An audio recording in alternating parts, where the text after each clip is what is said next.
ये आकाशवाणी रायपुर है। छत्तीसगढ़ी समाचार बुलेटिन के संग अनुरिमा शर्मा के जय जोहार।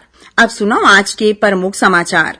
प्रदेश के कईठिन नगरीय निकाय मन में रीता पद बर होवैया निर्वाचन खातिर फोटो वाले निर्वाचक नामावली तैयार करे के प्रक्रिया 5 अप्रैल ले होही चालू। रायगढ़ जिला में आज एक ठिन सड़क दुर्घटना में 3 झीन जवान लइका के मौत हो गए और रमजान के पवित्र महीना आज ले शुरू। अब समाचार विस्तार ले। छत्तीसगढ़ राज्य निर्वाचन आयोग हा ए बछर प्रदेश के कई ठिन नगरीय निकाय मन में रीता पद बर होवैया निर्वाचन खातिर फोटो वाले निर्वाचक नामावली तैयार करे के निर्णय ले हे। एकर प्रक्रिया अवैया 5 अप्रैल ले चालू होही। फिर निर्वाचन नामावली के अंतिम प्रकाशन 25 मई के करे जाही। पहले चरण में रजिस्ट्रीकरण अधिकारी और सहायक रजिस्ट्रीकरण अधिकारी के नियुक्ति 5 अप्रैल तक होही। उन्हें शुरुआती प्रारूप निर्वाचक नामावली तैयार करे बर कर्मचारी मन के चुनई और उनका नियुक्ति 6 अप्रैल तक ले कर ले जाही। तहां अधिकारी मन के ट्रेनिंग 8 अप्रैल तक पूरा कर ले जाही। भारत निर्वाचन आयोग के बीते 1 फरवरी की स्थिति में तैयार अद्यतन विधानसभा के निर्वाचक नामावली जिला निर्वाचन कार्यालय ले 12 अप्रैल तक मिल जाही।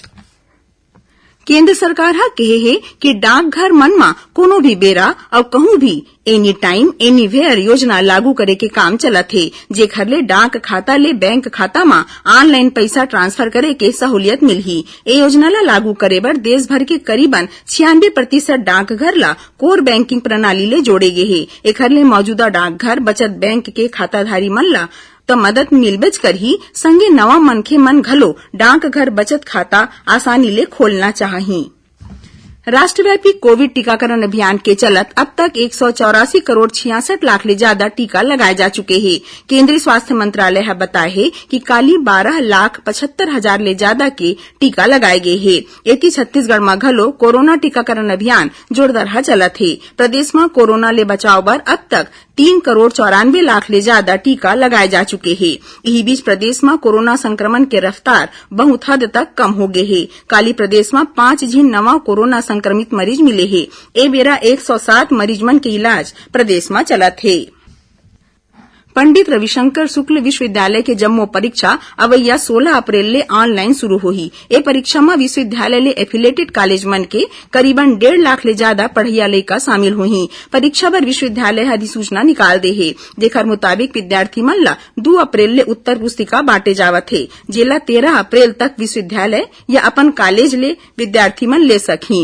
विश्वविद्यालय डहर ले बिहनिया 8 बजे परीक्षार्थी मन ला उनकर ईमेल आईडी या मोबाइल के व्हाट्सएप नंबर में प्रश्न पत्र पठोए जाही। जिही दिन प्रश्न पत्र पठोए जाही उही दिन लिखे उत्तर पुस्तिका ला संबंधित कॉलेज या विश्वविद्यालय में मझनिया 3 बजे तक जमा करेला पड़ही। विद्यार्थी मन ला उत्तर लिखे बर लगभग 7 घंटा के समय मिलही। ओती हेमचंद यादव विश्वविद्यालय दुर्ग में घलो 5 अप्रैल ले ऑनलाइन परीक्षा होही। विश्वविद्यालय है परीक्षा ला लेके नवा दिशा निर्देश जारी करे है, जेमा कहे गे है कि कोनो भी विद्यार्थी कोनो दूसर ले उत्तर पुस्तिका में लिखवाही तो ओखर मन के खिलाफ नकल प्रकरण दर्ज करे जाही। संगे ऐसन उत्तर पुस्तिका ला जांचे घलो नहीं जाही।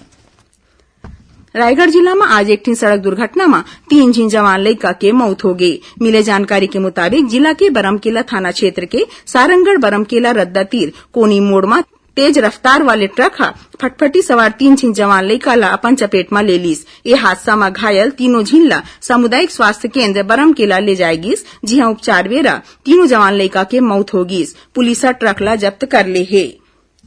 छत्तीसगढ़ी समाचार बुलेटिन आप मन आकाशवाणी रायपुर ले सुनत हाव। छत्तीसगढ़ के खबर ले है आपके वास्ता और खबर के विश्वसनीयता ले है हमार वास्ता। आकाशवाणी समाचार रायपुर के प्रादेशिक समाचार बुलेटिन के संगे संग हमार समसामयिक कार्यक्रम आप रेडियो के संग अपन मोबाइल में घलो सुन सकत हो। आकाशवाणी समाचार फेसबुक, ट्विटर और यूट्यूब में घलो हावय। हमार फेसबुक पेज हरे Chhattisgarh news on AIR, Twitter handle CGAIR news और हमार यूट्यूब चैनल हरे छत्तीसगढ़ AIR न्यूज।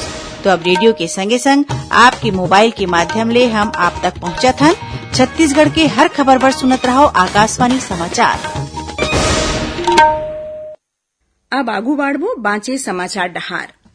खैरागढ़ विधानसभा उपचुनाव बर सबो राजनीतिक पार्टी अपन चुनाव प्रचार तेज कर दे हैं। उन्हें जिला प्रशासन घलो शांतिपूर्वक और निष्पक्ष वोटिंग के तैयारी में जुटे हवे। इही बीच पुलिस अधीक्षक संतोष सिंह के निर्देश ले सुरक्षा ला ध्यान में राखत जिला के सीमा में चेक पोस्ट लगा के अवैया जवैया सबो गाड़ी के जांच करे जात हे। एखर संगे जिला पुलिस बल और अर्धसैनिक बल के संघरा टीम कॉम्बिंग गश्त, एरिया डोमिनेशन और रोड पेट्रोलिंग करत हे। उन्हें खैरागढ़ विधानसभा क्षेत्र में अवैया जम्मू मतदान केंद्र के जायजा घलो ले जावत हे। ओती स्कूल शिक्षा विभाग डहार ले स्वीप कार्यक्रम के चलत मतदाता मन ला मतदान बर जागरूक करे खातिर सल्लग कईठिन कार्यक्रम राखे जाथे। काली संकुल मड़ौदा के प्राइमरी स्कूल कुलीकसा, देवारी भाट, खजरी, मिडिल स्कूल प्रेंड्री कला और हायर सेकेंडरी स्कूल सिंघौरी, कामठा और भरदा कला में विद्यार्थी मन आने आने जागरूकता कार्यक्रम आयोजित करीन। हाई स्कूल दबका में घलो पढ़ैया नोनी मन मेहंदी प्रतियोगिता के संगे रंगोली, चित्रकला और नारा लेखन के जरिया लोगन मन ला मतदान बर जागरूक रहे के आरो दिन। यहाँ बता दें कि खैरागढ़ उपचुनाव पर 12 अप्रैल के वोटिंग होही। जांजगीर चांपा जिला के शिवरी नारायण में अवैया 8 अप्रैल ले 3 दिवसीय मानस गायन प्रतियोगिता राखे जाही। कार्यक्रम के समापन समारोह में मुख्यमंत्री भूपेश बघेल शामिल हुई। कार्यक्रम में मुख्यमंत्री रामगमन पथ के तहत पहली चरण में करीबन 6 करोड़ रुपया के कईठिन निर्माण काम की लोकार्पण करही। उन्हें जांजगीर में काली 4 अप्रैल की जिला स्तरीय रामायण मंडलीय प्रतियोगिता राखे जाही। कार्यक्रम के उद्घाटन छत्तीसगढ़ गौ सेवा आयोग के अध्यक्ष महंत राम सुंदर दास करही। गरियाबंद जिला के सुपेबेड़ा में किडनी में बीमारी ले एक जन अउ मनखे के मौत हो गए। एला मिला के सुपेबेड़ा में अब तक 78 जिन मनखे के ऐसन बीमारी ले मौत हो चुके हैं। जिला के मुख्य चिकित्सा और स्वास्थ्य अधिकारी डॉक्टर नवरत्न हा बताइन कि मृतक पुरेन्द्र हा किडनी के संगे आने बीमारी ले घलो पीड़ित रहिस, जिखर इलाज गरियाबंद सरकारी अस्पताल के संगे रायपुर के मेकाहारा और एम्स में घलो होए रहिस।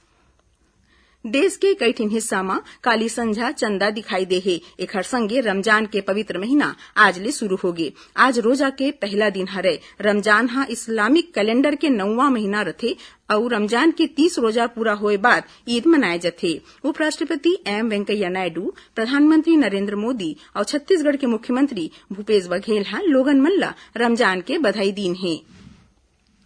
प्रधानमंत्री हा आशा व्यक्त करीन कि रमजान के पवित्र महीना हा लोगन मन ला गरीब मनखे मन के सेवा करे बर प्रेरित करही। संगे यह समाज में शांति, सद्भाव और करुणा के भावना बढ़ाही।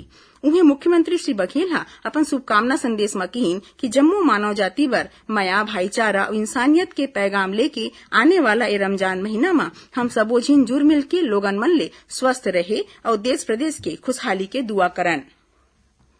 प्रदेश में मनरेगा के चलत 11 ठिन जिला में नवा लोकपाल मन के नियुक्ति करे जाही। राज्य मनरेगा कार्यालय डहार ले 11 जिला बेमेतरा, कोंडागांव, बीजापुर, नारायणपुर, गौरेला, पेंड्रा, मरवाही, बालोद, बलौदाबाजार, भाटापारा, गरियाबंद, सुकमा, सूरजपुर और मुंगेली में लोकपाल के एक ठिन पद पर राज्य स्तरीय भर्ती खातिर आवेदन मंगाए गए हैं। इच्छुक अभ्यर्थी 22 अप्रैल तक आवेदन दे सकत हैं।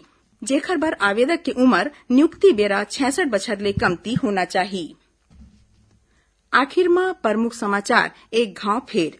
प्रदेश के कईठिन नगरीय निकाय मन में रीता पद बर हुवैया निर्वाचन खातिर फोटो वाले निर्वाचक नामावली तैयार करे के प्रक्रिया 5 अप्रैल ले होही चालू। रायगढ़ जिला में आज एक ठिन सड़क दुर्घटना में 3 झिन जवान लइका की मौत हो गई। और रमजान के पवित्र महीना आज ले शुरू। एकरे संग छत्तीसगढ़ी समाचार बुलेटिन इहे सिरावत है। जय जोहार।